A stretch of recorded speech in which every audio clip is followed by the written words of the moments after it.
শিকলে বাঁধা। তোমার হাত যেমন শিকলে বাঁধা, তেমনি আমার মুখটাও বাঁধা ছিল। আব্বা হুজুর আমাকে কসম দিয়েছিলেন, যার ফলে আমি কথা বলতে পারিনি। তুমি মার খেয়েছো। আমার জন্য যতগুলো চাবুক তোমার পিঠে পড়েছে, আজ আজ আমি ততগুলো চাবুক আমার গায়ে নেব।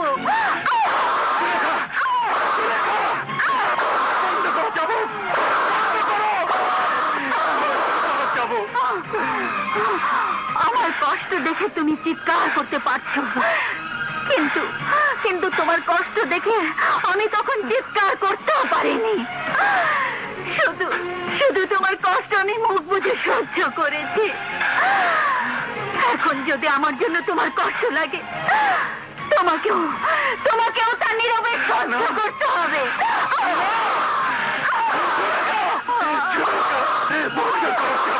বন্ধ করো, আমাকে আর অপমান করো না, আর কষ্ট দিও না। আমার ভালোবাসা তোমাকে। আমিও তোমাকে ভালোবাসার কসম দিয়েছিলাম, আমার ভালোবাসাকে কটাক্ষ করেছো। এখন এখন তোমার কোনো কথাই আমি শুনবো না।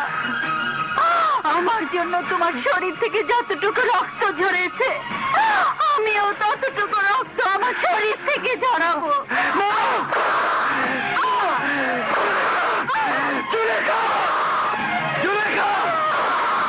বন্ধ করো, বন্ধ করো চাবুক। জুলেখা, তুমি আর চাবুক নিও না, তুমি মরে যাবে। জুলেখা মরে যাবে, মরে যাবে। সত্যিকারের ভালোবাসা দেখাতে গিয়ে চাবুকের আঘাতে যদি আমার মৃত্যু হয়, তাহলে তাহলে কাল সকালে সবাইকে বলে দিও জুলেখা জুলেখা ছলনা করেনি। জুলেখা একজন সত্যিকারের প্রেমিকা। সে মেহবুবকে ভালোবাসতো, ভালোবাসতো।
জুলেখা, জুলেখা, জুলেখা, আম্মা যান, জলদি ওকে কক্ষে নিয়ে যান।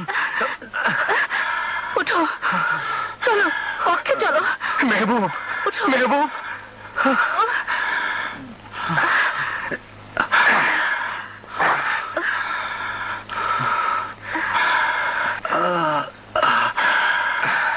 আজ বুঝলাম তোমাদের ভালোবাসা কত গভীর, কত পবিত্র।